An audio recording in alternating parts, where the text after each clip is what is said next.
kan lalpa iswa Krista mingin in zawa in chibai kabuk vek acheu pathian thu ilongai kha ang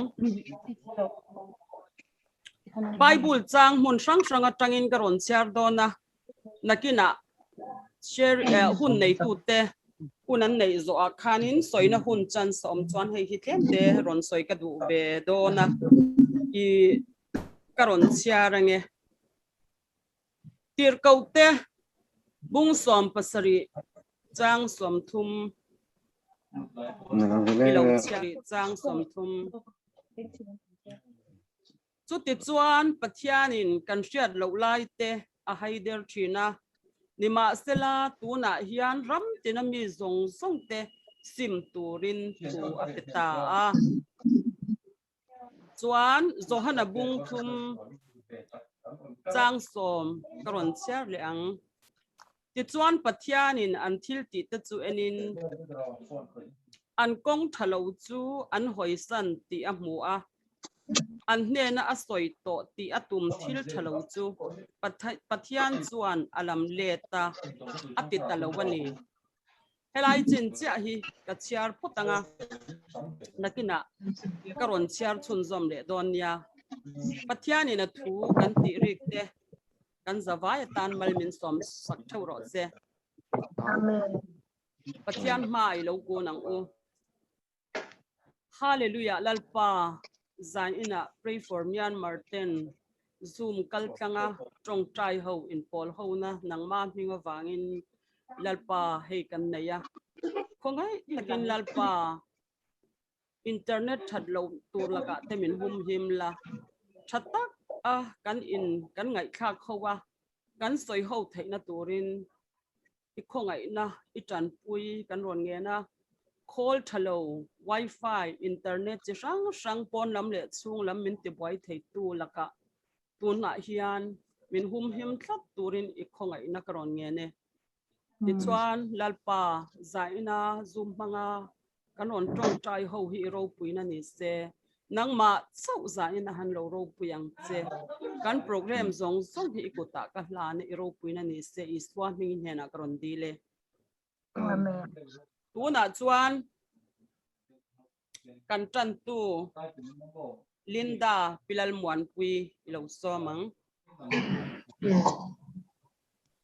Thian tu thiang lim ilongai chang u rom ung som pahni chang khata changa chang hi le Krista nun thar chu ti chuan u nau te u pathian pongai na wang hian in thoi na nung le thiang lim le pathian lom tlang ni turin in taksa chu dana ka nge na che u chu in rong boy na om re kani he kovel hian om su ula pathian du zong a tha le lom tlak le that fam king chu in shiat fiat inan in jil ruat ra om in lo dang lam zok to ro u te le Christian te nun dan tur mangai na lampang hi ka thin lunga hian tun lai chu atlana em me ya mangai na chu ver vek na tel lo ni ro se swalam chu huwa ula chalam chu pom tlat ro u dau te mangai ponga chuan mangai takin in laina ton cheu ro u choi moi konga chuan du sak ton chul taima konga chuan that che su ula tharau konga chuan thanem ngai ula lalpa rong bol ula be se na konga chuan lom ula she tuar na konga chuan sel ula trong trai na konga chuan trong trai fan ula mi thiang him te tlak cham na chom dol ula ri khoi te lomin pau ula ti hi ni se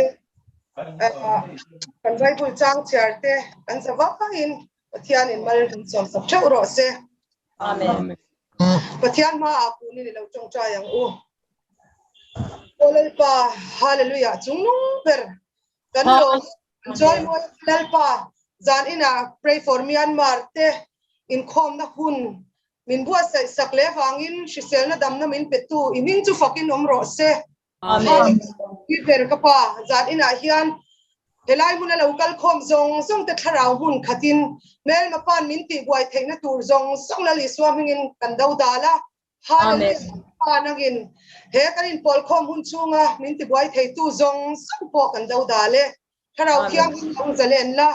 cái mà ni ron kal tlang cheu la za ina kan in pol khom na tura yan min ti boy thei tu kan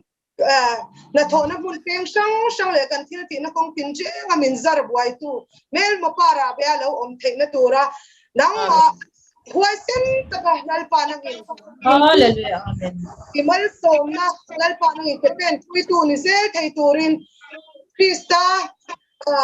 si pagwai sen tak kan ni ziate lalpa she chunga ke ma ni ko lalpa min ron khoi thar turin tharau kyang ni siak ni ron non le tekla zanin kanin chom chung song song min ti boy thei tu zong song po kan dau da le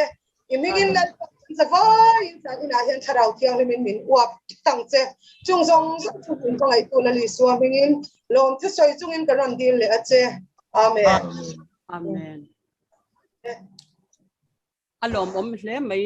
pinin dalal mon pui puzorin at kha annex zai turan ni awangin puzorin at hi ilo som phot mayang kan hak hlel to box sia pathian mingin ilo kawang lali so mengin sibai ka buk chewa kan buk chewa janina kan haron saktur hi malsom na kan don dan te kan lo chiar thiam thin lova pathian ina malsom na tam takamin bu na te hi chiar thiam lang chuan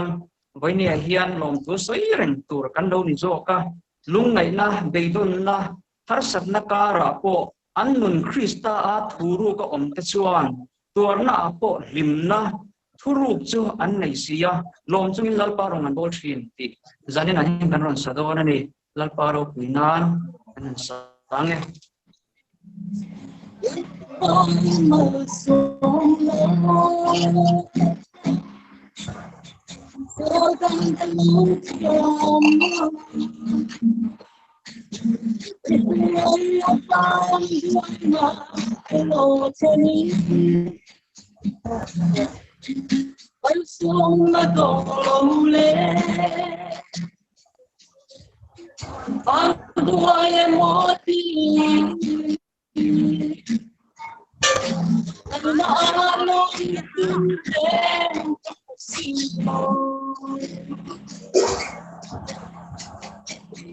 Lalpai masoma siarkan kalau tianta isingai apa namai ilogi ramle ifelna putru kalau ni Lúc có tiếng kêu cất gió kinh siêu lúc ấy đã về đôi mắt anh sẽ buốt ta anh muốn Krista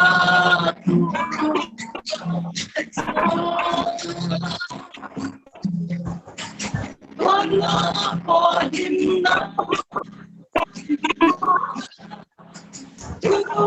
con đây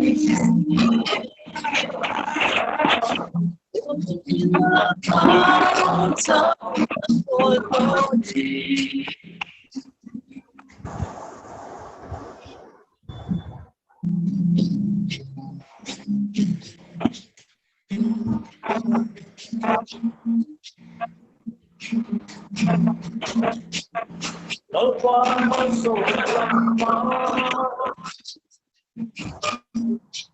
bao qua ya ôm trôi anh thật là tôi anh tình ôm sang xinh ông xuống các con tự tên những tim quay đó không vắng em kim mà em kim đi xa căn này tôi xin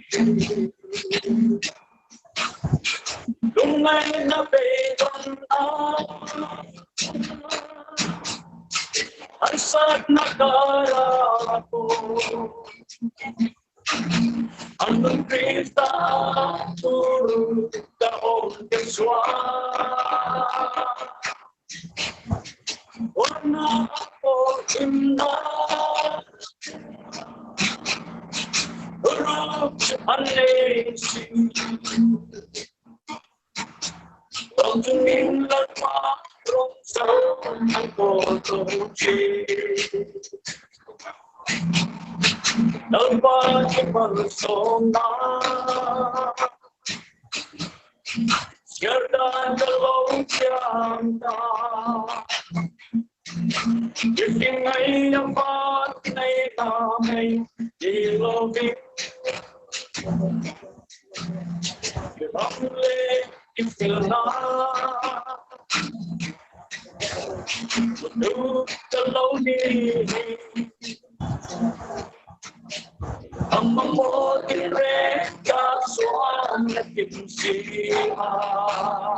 hle mai puzorin atte the second speaker hi una hian loco phutila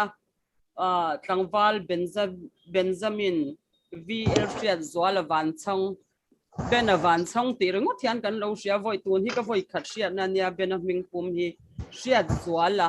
ti lai takhi ka lo sengai lova alom ka te ming hi a sei deu ti mai lo chu tuna kan speaker bena dal iswa ming ni lo ko wang ule ole in se them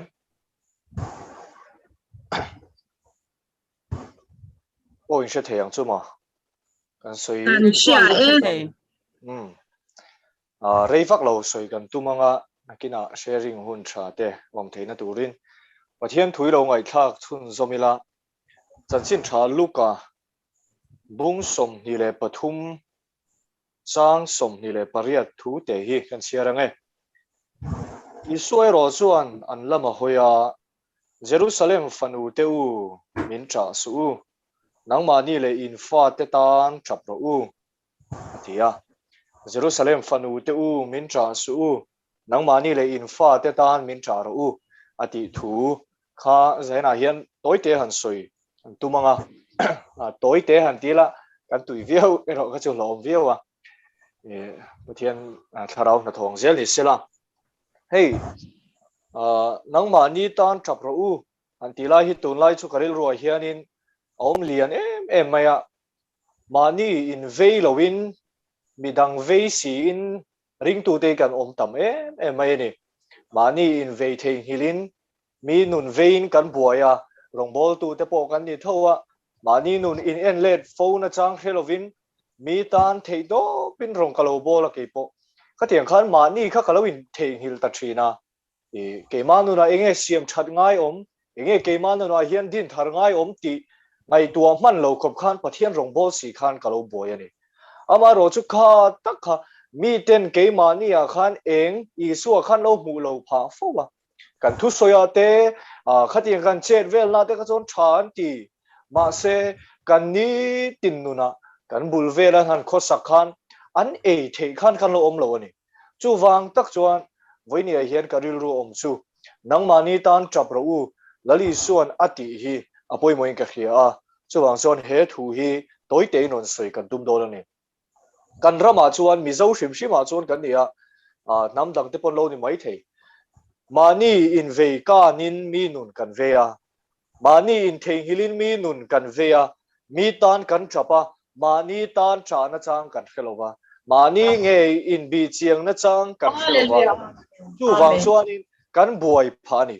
mi nun kan te a kan va soi sela soi sela tu thade de mi nuna kan shechewa bo lali sol soyangin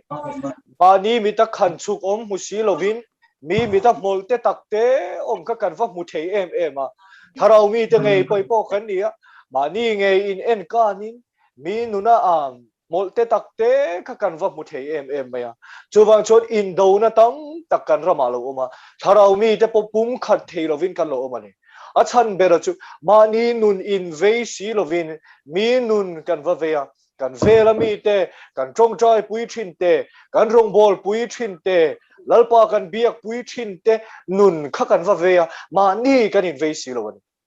chu ra chon le an ma ni in ke ma ni nun an lo pu ve a an ni chon min lo a big der box si lo ti chuan in a lo le in a lo chu trong trai ho reng thei lo ni lo wa mo in do na kha lo om ta chu wang chon ring tu te po kan in pum khat thei lo pha Hallelujah. wang tak chon zaina hian apoi mo chu nang ma nge khalo in ve to la mi ve to lovin ma ni nun i lo in bi le ve to te u ti hi zaina hian apoi mo in ka ria mi thil ti sual te kan rong bol pui te thil ti sual te su kan soi sak zat thea ma ni thil ti sual chu kan hai dera mi nun ero thaturin kan du em maya ke ma ni thil ti sual chu siam that kan tum lova kan shelo der tlata chuwa chuan nangma khalowin boy pui ve to ro ti hian pathian in ke ma himin shilin ka ria chuwa chuan zaina po hen ron soi chu ka duwa heta hian in zia chu lo selfish ve ro i ma lo sial ro ti na chu ni lo ma sial lam chu ni lo nghe ni ma sial ta ka rong bol lam pang chu ni lo a zia siat ka ring Amen. ma ni kan kharau tan ke ma ni no enge siam that ngai ti kha lo boy ve to ro lo boy pui ve to ri ro tina ni ka sia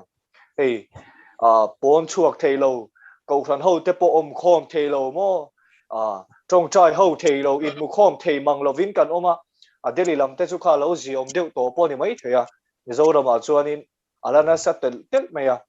tiang chuan in mi ji nga thei lo ten kan ta ni chu ra chuan enge zir tur poi mo em ni ka shiat ve chu social distancing kan ti in kan ta kan ti te hian poi mo ni ka ria chu ma ni tur midang nai lo tur tina ni social distancing han ti te po chu ta tak chon etige tharau lama kan lak luang mi nun vate to lovin mi nun va ot boy to lovin mani nge mani nun nge chin fel hun tina ni chu wang chuan midang nuna boy to lovin kan tharau nun tan mi nena in kar hata to chungin kan tharau nuna siam that ngai lai hi i siam thateng u ti kha zaina hian kan soi du ani Jerusalem nu te hian lali so ne na an fa ten suai thina lali so hian ngai na em maya lali so cross rit takapua zan khua in lali so ka soi sakin ti du dai na oma atu ka cross rit ai khan putira ei mi thiam te chon an soi da chon khati hun lai cross khati mi alphabet ti ang hian thin an ti a ami akham phei ri hot po hi mi pakhat put thei lo khoparit an ti so dia khop chon lali so chon na puwa Jerusalem nu te chuan an lo cha lali so khan lo khong ai em ai lo lai na tu ni ama ro sulali so chuan ama lai na tu ama khong ai tu te he na chuan min cha su nang mani le in fa te tan khan chap ro u atitan pathian pangai na te lali so min tur sang na te kan sia chuan kan mituya ka kan ngai tu ten mo kan lunga ti leng thri na ni ma se suta kan lai nat em kan khong ai em lali suwa chuan ke sumin tra su nang mani le in fa te tan nang mani tan khan chap zok ro tharau lama in hausak theina turin in nun khawan nun ne na in zom ani theina turin ke sumin tra su nang mani tan khan chap zok ro ti ni apoi moi ka ria chu kan ramadam lo kan ti thina abul per chu ke mani mi mal zel hi ni mimal tina hian Isua Krista hi zalen sela Isua Krista hi nei vekila ke mani hian lal Isua eng hi vek sela kan ram hi dam lo na chan tur lo chuwang chuan ke ni hi zaina hian abul chan turin lalpan min duani mun tin kan na huna pianga mi nun te lova mani nun in te zok zel turin lalpan min duani a thalo lai siam thazel turin lalpan ke mani hi min duani ti hi sia ila poi moi ka sia apa ni na chuan tun hi siam that hunani กันเตียตูนี่อภัยโมเอ็มลายนี่ก็เสียเวตัดไหมอ่ะเฮ้ยตรงตั้งอาชวานี่เคมานี่นุ่นเสียมชันนัตูร์เตะแคมปิ้งเตะครูเซตเตะอมโดนส่วนกันหน้าเตะกันละลงง่ายชีนะกันเขาตูเต้นโจลันเราพันเราชีอามาเราชุดตูนหุ่นอาจารย์ชุดเตียงมาพันเรานะอมลูวินตูนหุ่นนี่เสียมชัดเทนะหุ่นชาลัลปันมินเป๊กชุตูนหุ่นที่นี่ตัดไม่นี่นาโทนาตีตักตักเทโลวาจิรนาปอตีตักตักเทโลวาขัดยังขันทิลดังมินซีมบวยเราไล่หุ่นชาปะเทียนี่มินเป๊กกันเนี่ยช่วงส่วนตูนที่ฮาร์สันกันโตที่ริงตูแต่ตานะจดชากันหุ่นไล่นี่ให้อันสวยชีนะฮาร์สันนี่ริงตูแต่ตานโจอันที่ชีนะตัวนั้นยันให้คอเวลปุ่มปุยอินเดียรามาฮาร์สันน่าเราเข่งเมกเอลสันน่าเราเข่งที่ริงตูอินยังอินโจเวตัวเอ็มนังคันถ้าเราลำโจให้เวตัวเอ็มเฮาร์สันนักกัลตักยันโจเอ็งสังทำเด่นทีละหัวคอปีดีตัวเอ็มอ่ะพอยังมองกันเรียฮาร์สันนักกันโจอันนี้นัดตักอาเฮียโจเขาเองมีมาดีเชื่อว่าเราไงตัวละจูโจฮาร์สันนักการจังอ่ะโจตักเราลวงชัวง้ออิสุคริสต์ถ้าเราลำโจจูกันตัวเอ็มตีค่ะเราเองไงตัวไตลาปอยมวยกันเสียเวลาทัวร์เห็นกันไงตัวน้องจูเนเฮมียจุงจางขานี่เนเฮมียจวนเยรูซาเล็มเทียทูคาร์เคียจูเยรูซาเล็มจวนอักุลเราปุยตักเตจูอัดชิมากงคาร์เตะกางเดียเฮียดขันเวเมยเมลาโปลิมเมลโปพุทเทโลคบินเนเฮมียจวนเยรูซาเล็มกุลเชียคาเวนี่อามาเราจูเยรูซาเล็มกุลเชียตีคัดคริโอมาเซเนเฮมียขันชุดที่ไม่เยรูซาเล็มวักัลเทโลกุลวเซียมชาตุรขานวัชชวกเทโลอาจารย์ชุดเนเฮมียขันนั่นเองอันนี้ตัดไม่นี่นาเนวางินลัลนูลันตูอันนี้ชุดบางส่วนอันนาขัดชุดที่ไม่นักการสันเทโลอามาเราชุดเนเฮมียลุงไงเมลจังส่วนอันลัลส่วนเราเชื่อตาเนเฮมียส่วนอันสวยตานี่อันลัลเนี่ยนะส่วนเยรูซาเล็มขบุยชุดอัดชิมากุลแต่ชูชิมากงคาร์แต่ชูกาจูมิเซียมชาตูชวนคัลกระดวนอีทีนเนเฮมียชวนอันลัลอาร์ตเจอร์เซียเนี่ยนะคันอวสวยตานี่จุราชวนเลยอันลัลชวนคัลนัททุเปกข้าลูเปียจุดทุเปกชวนนี่เลขาเคนตีร์บุกลุยราลาเราเรลตูเตนอันเราตีบวยเรานัตูรินเลขาปาร์มิดข้าเคนตีร์นี่จูปาร์มิดเก่งชวนบวยมีอะไรวินสุดายรำข้าวัดเฮงตาตีกันบัวนี่จูเชี่ยจูการเรียนรู้แห่งเราอมันนี่ตัวหุ่นอาเฮียนโคเวลทีละกันเอซอนนักคงเต้นชุดที่ลุตุกิมิเราตีบวยเราว่านาโปทกเลเทลวินกันเราอมตาตัวหุ่นอาเฮียนลัลปันทูมินเปกเนี่ยก็เขียนจูตัวหุ่นขเสียมชัดหุ่นลายนี่ดังแต่จุนี่เสียโควิดเตยเลี้ยงเราเสียจวนมิตินเร่งให้กันบัวยังไงติโรมานี่นาเชี่ยวกันทองอะไรยังลัลปาตานพอหุ่นตัวมันกันเนี่ยเรามาเสตุนหุนาเฮียนฮาร์สนักโควิดกัลตังอินลัลปันเสียมชัดนาโทเทนะหุ่นเริ่มจางมินเปียนาโทนาโปกันปูเตเนนัทโซลดีลชันปาโปไงโลวะจิรนาโปกันฮูตูเตเนนะโซลลักชันปาโปไงโลวินลัลปาทูจูโลเข่งโมที่ส่วนการเรื่องของกันเป็นลัลปาทูโลเข่งจูล็อกดาวน์การฟิวโมเนเฮมียอันลัลอาร์ตเซอร์เซียนเลขาพัลนั่นเลขาเปกอังไม่ขันปาร์มิดลัลปันมินเปียจูมานีนุนอินเซียมชาตุนเยรูซาเล็มกุลดินทาร์ตุระเนเฮมียกำลังเจียขันตุนหุนีเกนีปุยนเกมานีนุนกันนุนกุลกันดินทาร์หุนเรมจางลัลปาหุนมินเปกจูนิตัดไปนี่จูวังส่วนตุนหุนาเฮียนเขากันนุนเงฮีอิเซียมชาเตมอูลัลปันกงฮิมินหอนสักเร่งโดนโลเฮ้ยโควิดเตปอยละเรเลไม่โดนนะเนี่ย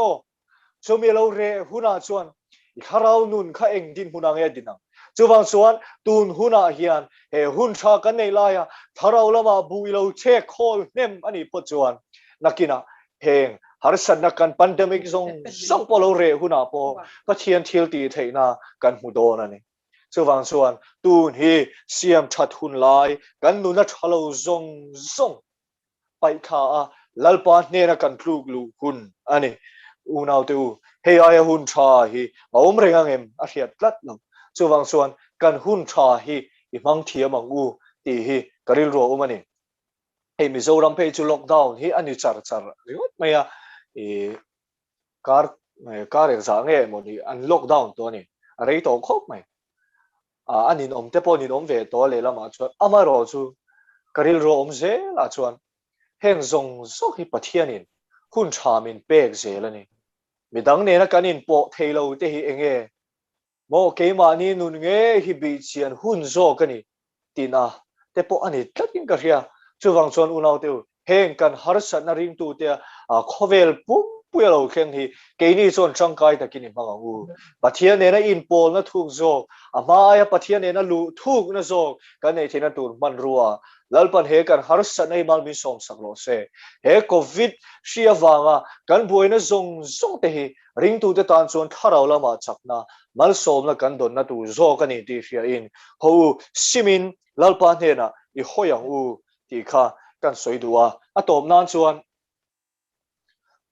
rom bung som pathum chang som pakhata khan polan tunlai thilom jen hria da wangin muhil tho har ahun to tak setani ti kha asoya heti hun laia rom khua a hian kaisara hi an lalani a an ngai sang em maya ring tu te po khan isu krista rina in mangai ton na lamanuar lova kaisara riot khan boy puya an du zong an chak zong a piang khan boy puya an tia chuda tak chuan pola chuan rom mi te u tu lai thilom zia in hria da wangin muhil tho har ahun to tak zetari aron ti aron au chuak tani unau tu ti hian in soi ve tia eni apo kan thulai mu ber ni ka ria chu kaisara ngai sang em ang mai hian covid thi kan ngai sang em kan soi reng mai chu covid zara chuan kan du zong thilti rem changa te kan manga mo thilti rem changa a tha tho romi tenen poi kan ang viang thawin ka ria kaisaran ngai sanga an soi reng ang mai khan ini pon covid kan ngai sang chu ri chia lawang kan boi puya kan soi reng mai chu ta ke mani du zong chak zong a piang kan boi pui ne ma lalpa reng boi pui pan lovin heng thila ke mani du zong ti na hun thol rem chaga kan ngai kan manga unau tu heng zong a hian polan min cha chu muhil telo tho to ro tuna chuan kan rin tir lai ai khan kan chandam na chu nai ta zok sia zan hira lek to khwa war don ta chu wangin thima thil ti chu pain eng thua min in thua mang aron ti tani chu wang chuan zaina hian apoi mo chu thima thil ti ke mania sual kai om zong te tharau thiang lim Isua Krista chak na ringin ho pai tha ila ne ila ti chuan eng Krista Isua chu in thuam na ni mang tharang u ti chuan lalpa tharau thiang lim chu kan za chunga hen anasa zokin alo kheng don ani ti sia in voidia hian mi nun ma buai to lovin mi thil ti suala buai to lovin ke mani nun zok hi buai puyang u ke mani nun tan ke mani tan hun tha pathiamin pe kani ti sia in voinia hian lalpa lam I hoyang u ti kha kan soi thei tong ni sela athu kan soi te lalpan kan za tan wal mi som sak ro se amen Amen. Amen. Ta za ina hianin I karil ruwa lo lang te simna hi bible a hianin sim du lo le sim tu te an van nei zia kha helaya hian sim so to lo na hun a omani mania po zo na ka siama sim hun hi a oma sim thei to lo sim so to lo hun hi a omani chu ni chena bible karon chiar chun zom le ange pathian thu thiang hlim I lo ngai thla chun zom le ang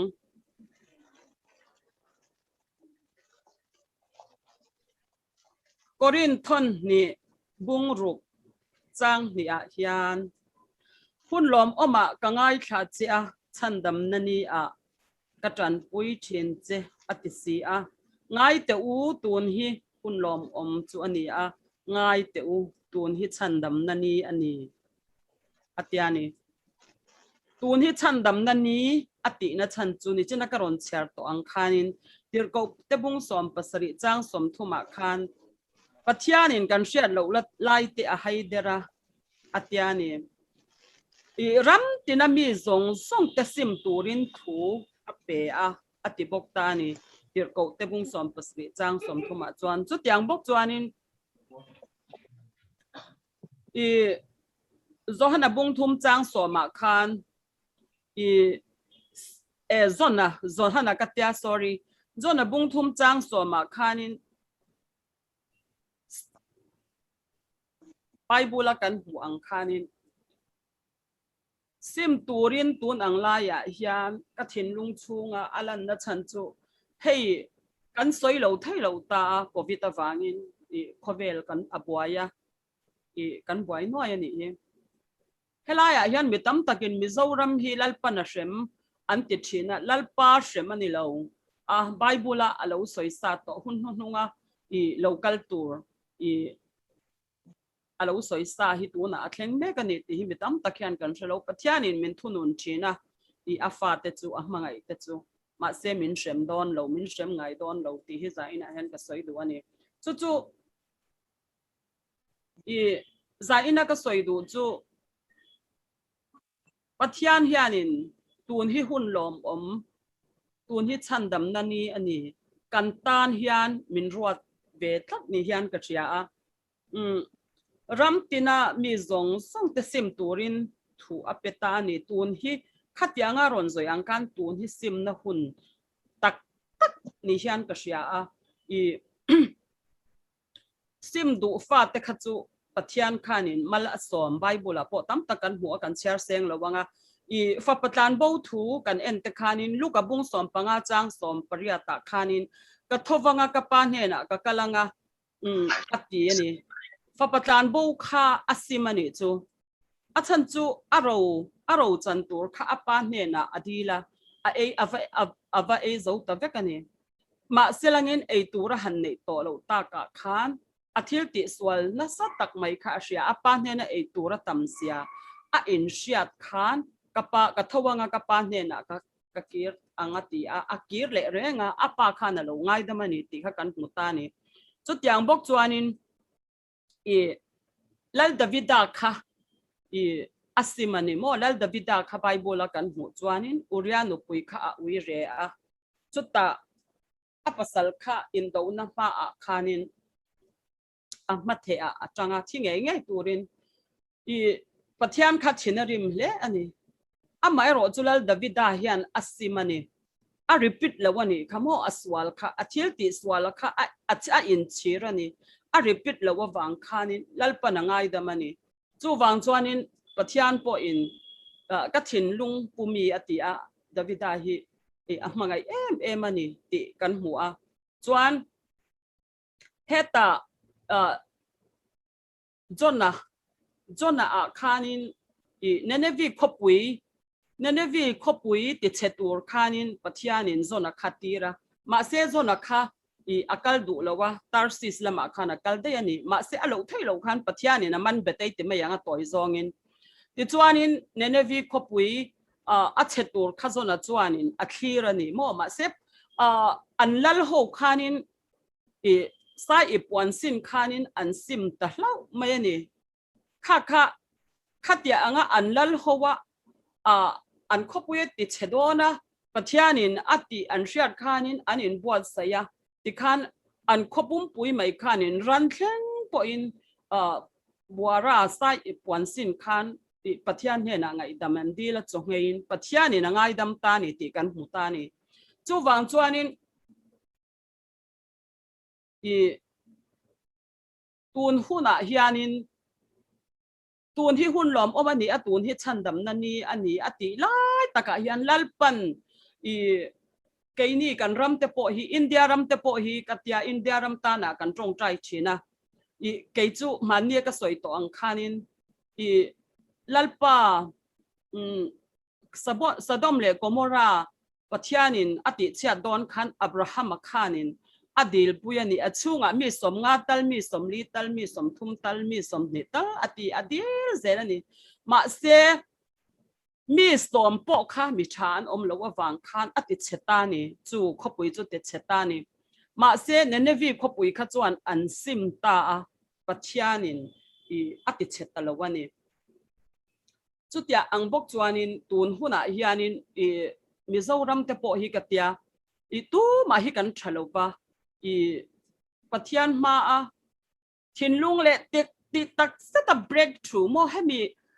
thinlung ke kan tiang chu hetia anga pathian ma sual ngai dam na kan dil chuan lal pa hian min ngai dam manga Mizoram te min ti da manga India ram te po hi min ti da mang ti hi karil ruwa akhat liam ve em ma chu chu thiam lo da min kan soi duwa chuan anu dung beraka soi du chu simin omzia anei lo hun hi akhen hi lo omani mo ti luka bung som paruk chang som ni pali ni nga hi ruka chuanin mi hausa le lazara kha kan mu ani he khovelan omlai chuan mi hausa kha chu hausa em lazara kha chu pan bom kha thlat kha ani ei tur po kha nei lowa mi hausa ne no do kan noya mi te kha ei thin ani ti bible kan mu ti chuan an lo thita ve mi hausa kha chu meidi la kalta la englo kha chu lazara kha chu vana lona ni ti kha atoi zongin kan muta ni hei luka bung som pruk chang som ti pali ni nga ni ru ni sari chawa kan muwa ka chiar vek lo wanga a history kha chu kan revek ta ti chuanin amang angta ema Abraham hena khanin lazara kha akut kha ti hu selangin kakaro lu tukhi minron ti non sakro se atia Abraham khadila ni ma sengin Abraham khan an inkara khanin kal thailo na leichat khi leikhi chat na sataka omani ti khan ati zela chuan ani lo le kapyan pui unau te hi panga an lo ma hemuna an ron kalvelo na turin khongai takin lazara khati o ati ti ro khati le tani ma se Abraham khanin pui thiam te in neya mausia te an mausia te pon lo kala an oi chuang lova atia ma sengin mithikwa ata meu an local kha chuanin an simanga tiani chu kas chu sima sot to lo wani chu wa omzia chu meidi la kal to nu asima missionary ril ruput te khang khan omzia to lo wani chu mi awang tak chuan helaya hianin Korinthon ni bung ruk chang ni hiana soi hi hunlom oma ka ngai kha che ko chandam na ni chuanin kap tran phui thin si chewa ngai te utun hi hunlom oma ni ngai te utun hi chandam na ni tun hun tha kan la nei lai hianin pathian ma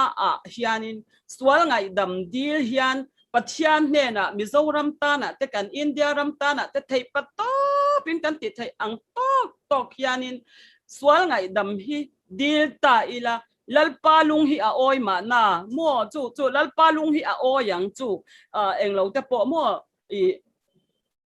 swalan sim kha chuan ne vi kho pui te po ati chat tur kha ati chelo mai ta ani chu wang chuan kan zawa hian za ina hian mo phur na hi kan nei ve ka ti tlata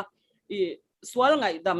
nan hianin pathian ma hian indil pui ton ta ila kan ram ta na te dil ta ila lalpan min lo ngai dam le anga min ti dam le ang kan ram hi min ti dam le ang ti hi karing het ve tlata chu keima thin lunga lo thok ve ania chu pathian ro puinan kan soi du ani lalpan athu kan soi tak ta kha imi pa ni khatalin na lok na kan lo man theina turin malmin som sakro se tuna chuanin sharing kha adu apyang tan khan kan honganga ilo share tanang ule wal bena thu sui kha tha ka ti lo ko ti khop maya aron soi om tak te po ni in ka fia alo mom ka ti mani in ve kha apoi mo khop maya mas bera chuan mani in ve kha mi hring nu na chuan pathian rong kan bol do na pathian du da na kan om do chuan mani kha in ve masak ai hrim maya mani in ta fiama mani in chin rala thei chin in chin ral ve ke mani po in rala chutianga ke mani lam kha pathian ne na kan in siam rem zel kha apoi mo em maya chu zanina kan thu pui kan in ka fia aro pui ka tia alo mom ka tia amaro che hei ke ma mi mal nun bi ga cho ka lo ngai tu ve dan bai ma ya chuan ke ma po hi ka in vei lo lu tu ka mi dang po hi ka vei lo ang reng riu te he ga in ria ka du tho ta riu ma ya zanin tu sui kan ngai tha ka tang te po khan mi dang vei na te po hi dat la cham riu te he ga in ria che mi mai ba ka chon ma ni po hi ga in vei lo riu te he ka ria amaro cho social media lam kan en chuan mi dang vei hin tam khop ma social media reng reng chuan midang sei le dem le piringot mai hi atam zo ki an ringot maya chia po hi a ha thak tia chuti chon midang nun ve em kha an tam ati kha kan speaker in ati kha adi kati pui khop maya en kha ya lali so khan tu ho kha ave khop maya eti to mai te Jerusalem nu ho kha ve tat maya eti to mai te Jerusalem fanu teu anti deu pi ka tu laya kan soi thi nang deu ne pan ka fanu di chiti an chon min ron shila ti ang deu ka ne nu ho lam hi an chan hi tha deu lek ge mani don ni in po nu ho kha in tam zo ka fanu te tam deu ti ka mani chio ka fa pa ti hi kan reve vak mang shila te ka lo ti mai ya tiam thu mai ni chu le la ma cho na ma chu kan soi na zo chu lali suan Jerusalem nu te Jerusalem fa te Jerusalem mi te avei ani Nehemia khanin kul bangchim avei ma khan ama nun lam kha alo vei ma sa le to ni ka a chiang renga chu sai na kan speaker thu soi atang po khan atin han en zo thi maya alo mom ka tia kan ram te po hi kan veya kan ram kan veya wangin ke ni te po hei politics kan han stong lut ve ama ero chu mani du thu le mani thanem ngai na ang ringot chuan ram asiam that te chuang lova kan zawaya kan veitan kha angai si chu mi veitan tur chuan ke mani theu akha ni china speaker ena soya kan lockdown chung in mo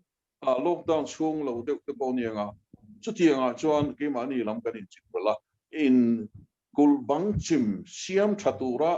in ral ring ring ma pathian ina min tir hun min pe hun min da na mun ang zela khata tur khan ke mani po kan in siam rem zel kha atul mangyo ti te kha karil ruwa kan speaker te soi tang kan ron lut ve chu kan share ve lok ani lo me When tukin ka devotion at sanga ka rilro lang ve reu khang kan thuan ngai thang ne nen te pokhan alla in la zone the de win kan she amar ka bungli chang som ni panga atanga ni sari thu kha win chu rilro ya na tam ro me ya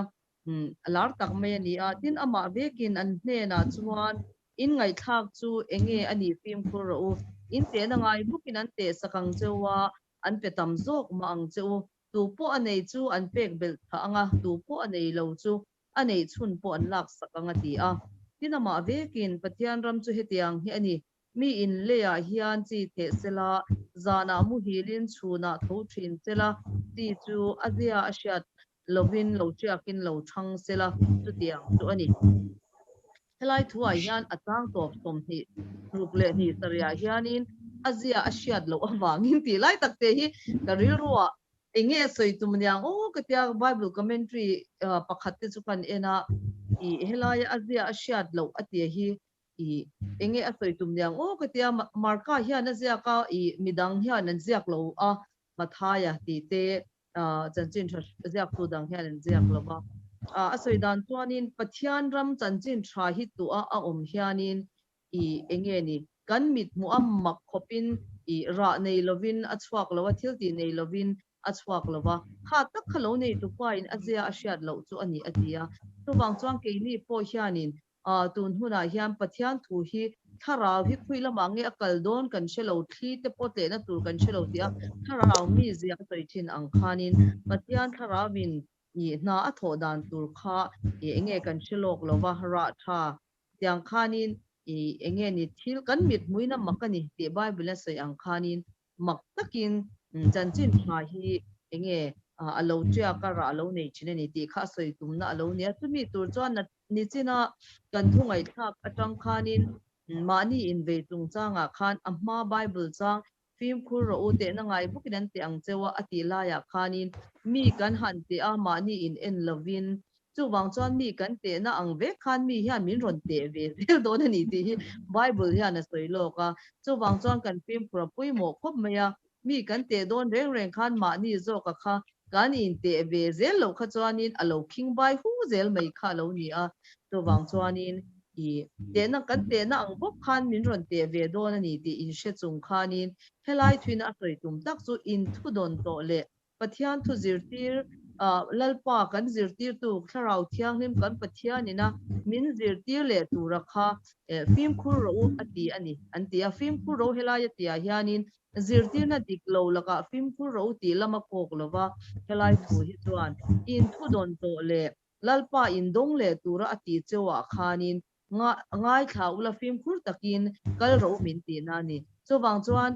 tharau chang to tu te chu pathian thu kan dom chin khang kan don te po kha uluk taka ngai tha angai changa tin zirtir tu kan tharau thiang tim hian enge min zirtir le adu ti ni china kan ngai thak ang khang kha kha ngai to a khami thu pani don chunga kan ring tu nun hi kala tam tak min pek bel cha tharau thil tam tak min pek bel cha adu kha dong thei turin helai thu hian min buat tai adu ani ti te kha karon share ve cha ka voina ka zirlai kan thu shi ngai thak te min te po khana ni milin kan sha tu hel takin karon share ve ani lalpan kan zata na trin mal min tom sakro se Amen. Pathian ko ngai na kan donga hai hu tak mai kan nei tlang so deu ti awan ro pi taken ka kan speaker tang wal bena kal tangin pathian ko kan mai tha tunlai setana aman ber chu pani in man theilo ta e setana man aman ruwa ke zinga mi ania tin mani in man theilo kan ni suan kan lo chapo to le mai dina alo nia mi nuna boy chen kan ni suan kan lo chapo to le mai pathian laka hian ti kha e karerua oma bible cha pakhat karero ron chu ithu don le ngai thak te ka reng la pomla simro atini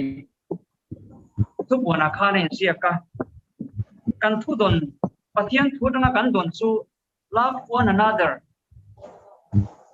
midang te mangai kha ani chu wang chuan pathian ina atin asia mate kan nia pathian met bua chuan kan thae ema kan moya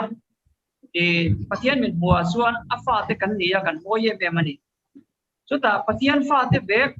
kan lo wa do ni chuan pathian mit lo te khei hian khopin bible ko kan puin khel chu wang chuan midang te mangai tura pathian ina athu min pe ka hi zom mai la hom mai la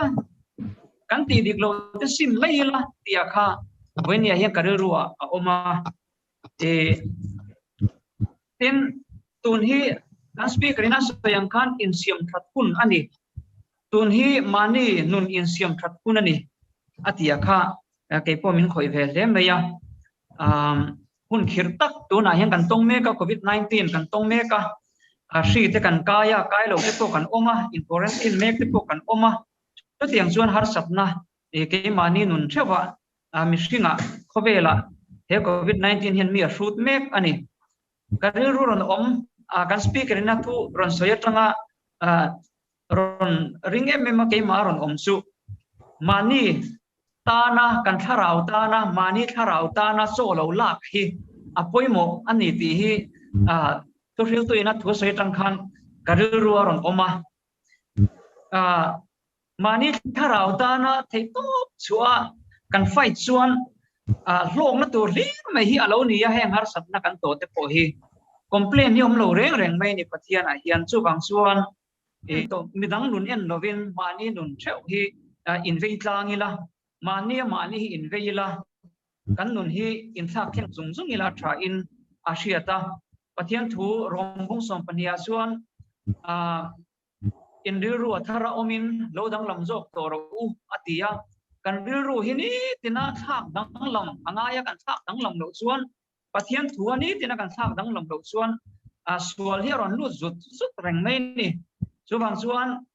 ke ni po missionary kan nia kan thiam him berbi nia lo maya setan hian ni tin na hian minon be chiama chu tirko boran ni tinin sual a thisan thu so yang khan suali kan thisan reng mai hi lo ngai hi lo ni ya chuwang chuan mani in mana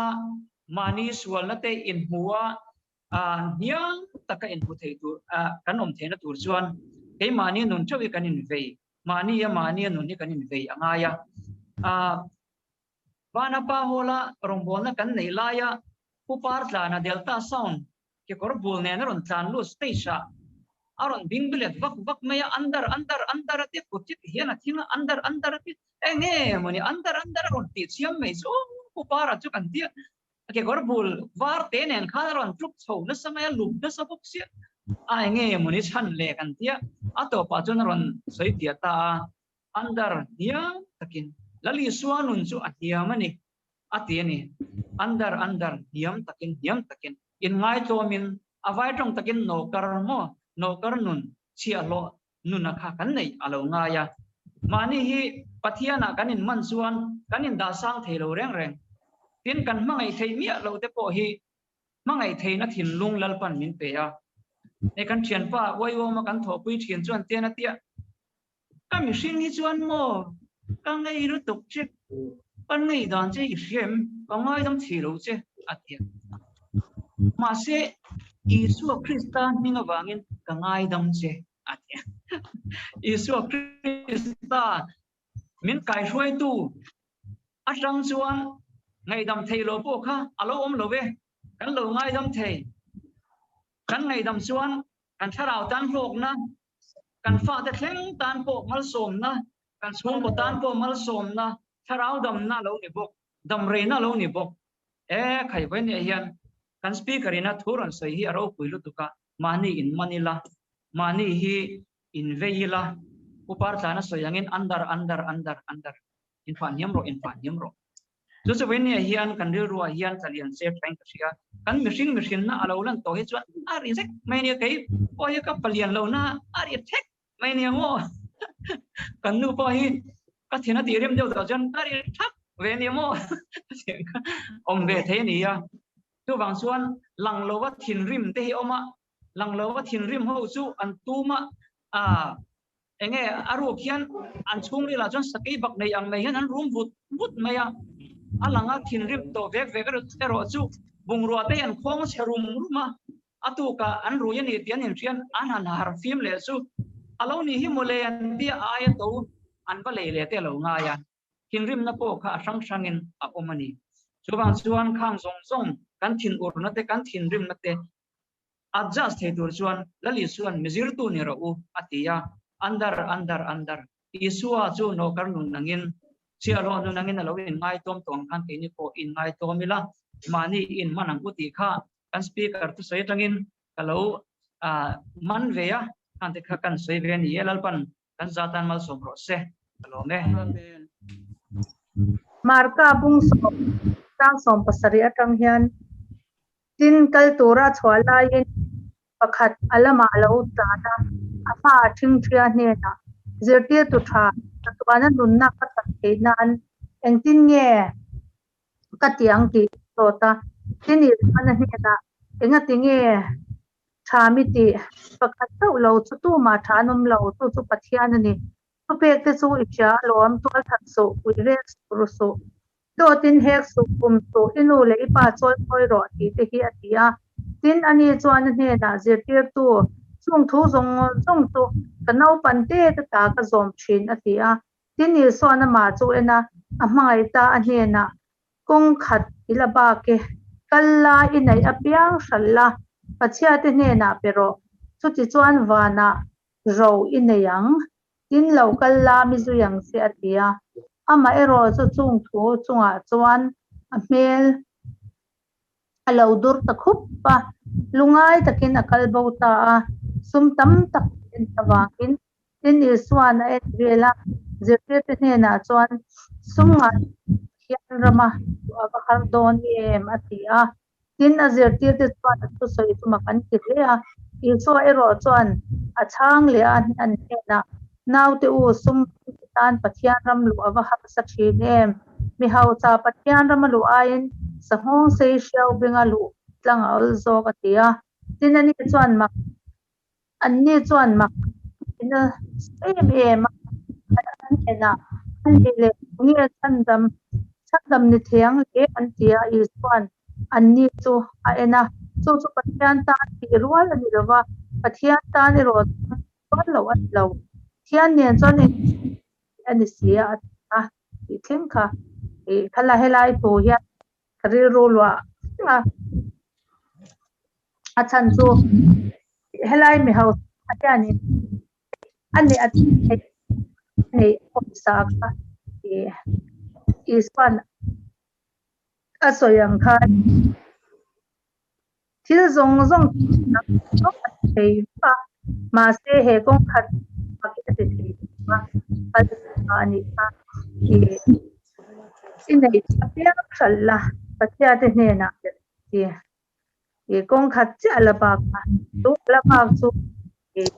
an zong zong patya te ne na pe tur to anin ain huam to at kingang lawa at khan nge amma e alo ro u ve ama alo tu ka ai lo ta dal le alo khan so ama nu na tu pera kha nge pai bawa mo lali swan nung zui turin lewana nge van ram achan theina tur kha ani a chu tiang chuan voin ne ha ke mani thak poi hanin ne nila ke mani a hian nge lal ber nge ke mani a hian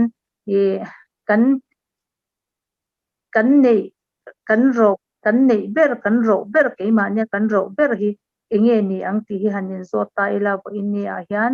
ke mani thawa chu kanin sia anga then chu sum te po ne anga a then chu nge kan nu pasal le kan fa te khatyang khan ke mani a hian dalal hi kan lo nei zel ani hi lali so aya dalal hi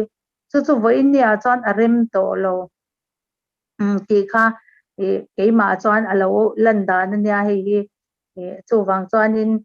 nge pai tur ke ma hian tlatur eng hi nge ke ma hian kasim tur eng hi nge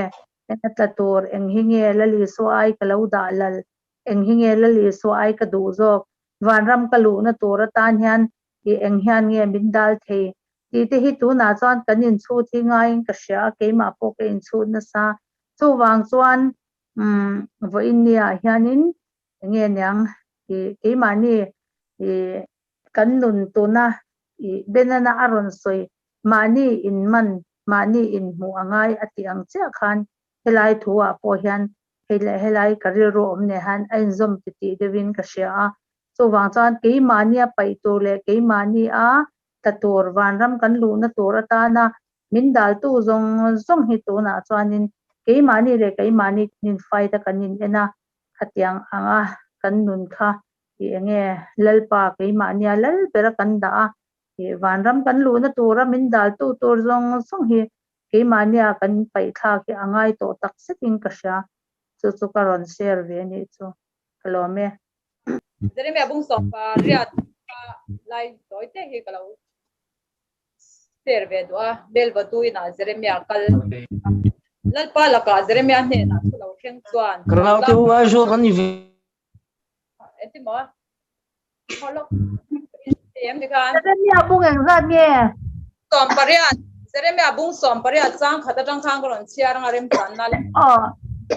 jadi me abung sompa riat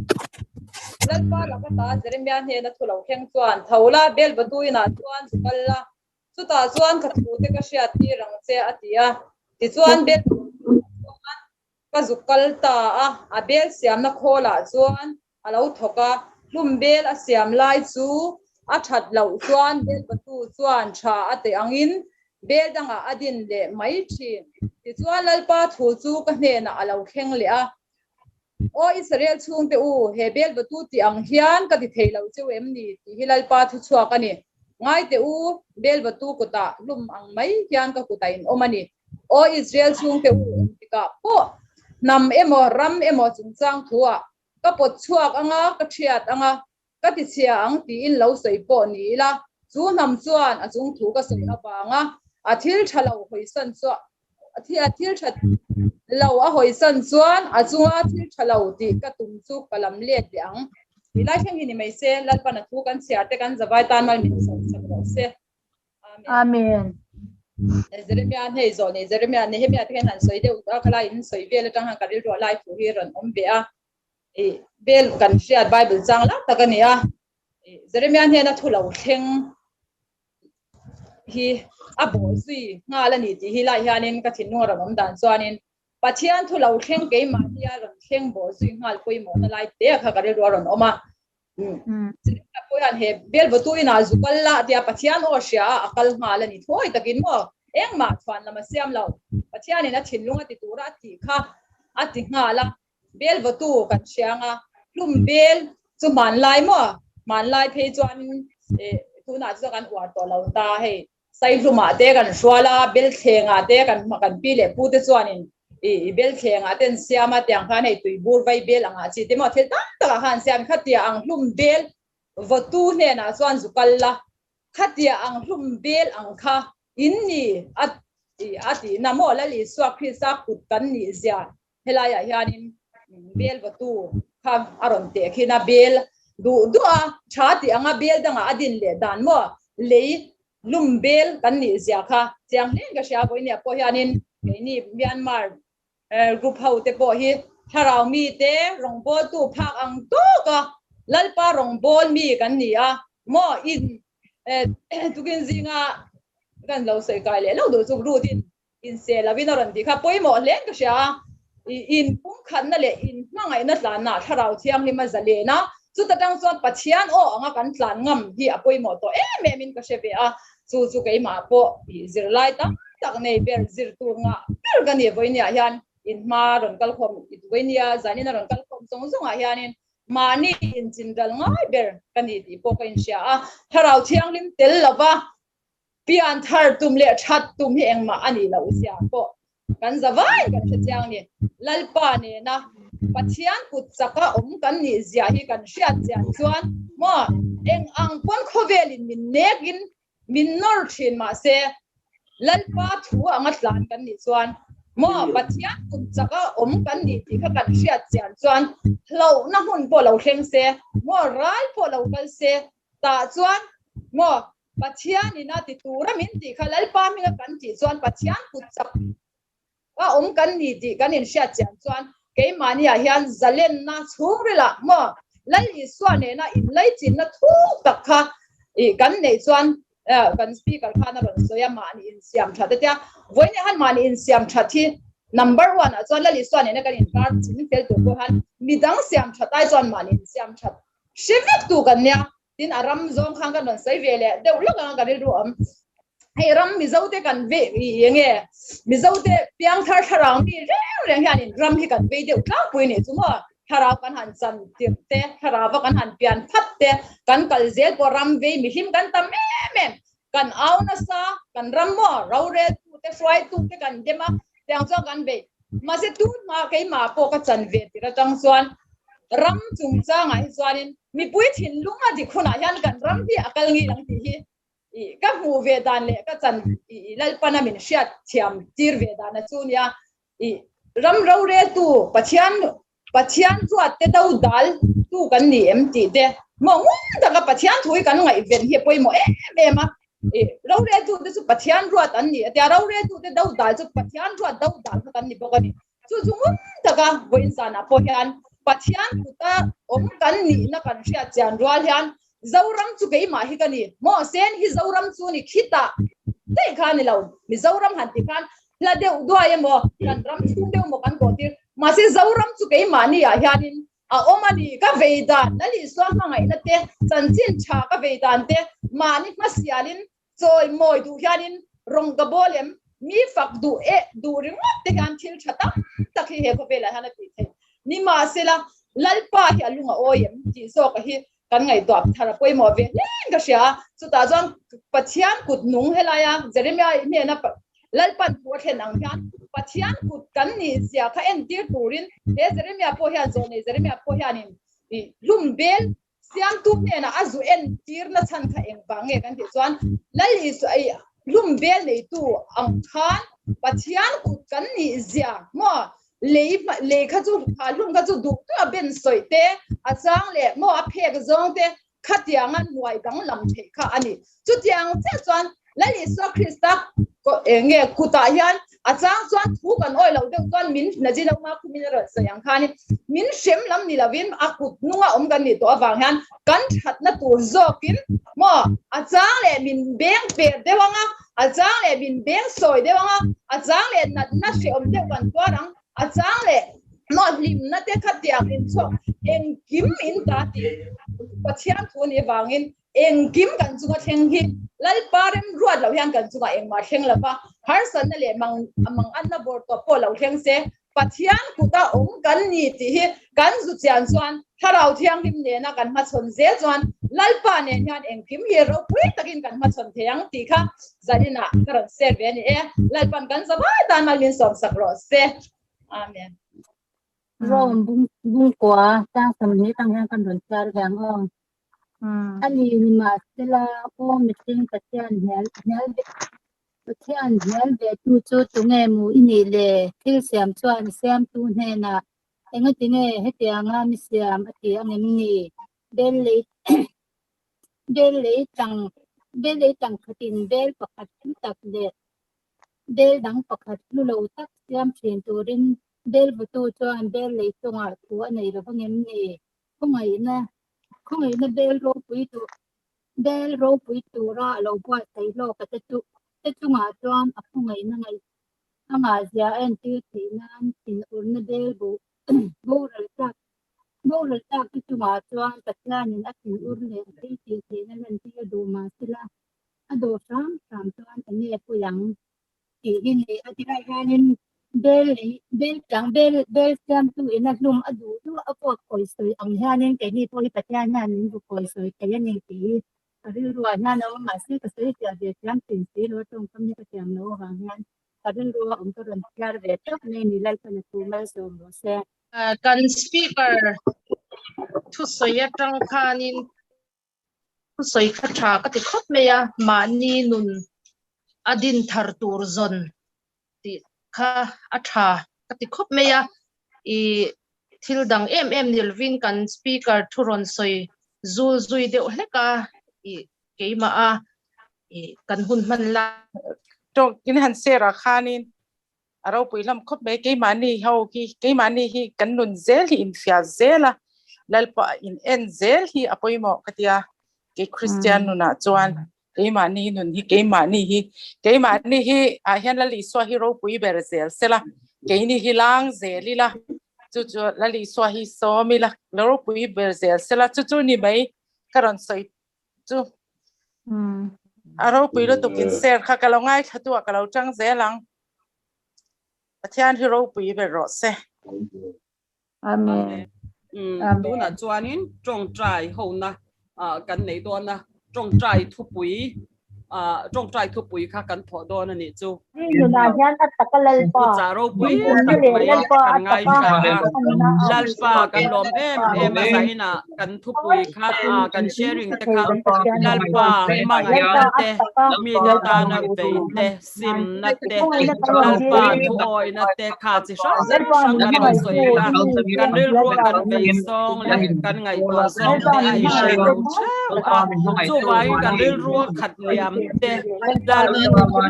ne na kan ron chen kha tu te ta na mo lal pa kan sa ba ina long pui la na kan bang thai lo ni kon sa ni ka zauram mi pui te le lal pa ram ro re tu te swai tu te zong atau thiang ni minan ne na thui soya lalpa kan zona ti turom theu te lalpa kan zabaya kan ti theu thina turin lalpa kan mi mal tin ni tin te nang man idong zo min zir tira lalpa ni tin kan ngai thak ang khan kan ril ru te lalpa malama siam thara oma lalpa nang maril ru te ngai to chunga lalpa kan theyang tok le kan phak ang toka irong kan bol theu thina turin kan zan he nai tharau thiang nim chu atharin lo thleng le ro se engkim kan ti hilal pa ta ni san sakla chung chu kan lal pa du tagi so kristan kan ti le chuan lal tong trai na in lo soi rual ma yang lo soi rual ang kan pa vanami hing dom ro te ram lo theng ro te nan ti angin leyamin ti ro te ni tin kan ei khopin so mi te kan chuma kan ti suwa tu twal te tu te kan ngai da mangin nang point kan kil ti twal ngai da mang se twal sura them na me swai lo song se mi twal la pa chuan mi thandam to kam se ram te kil ti thei nu te ro pui te Ti dong tu ola li xua mangai tu min cham dong tu angil nei ta a phong ve nam tin te zinga arte mi del ke bai te ram huai man le zeng ten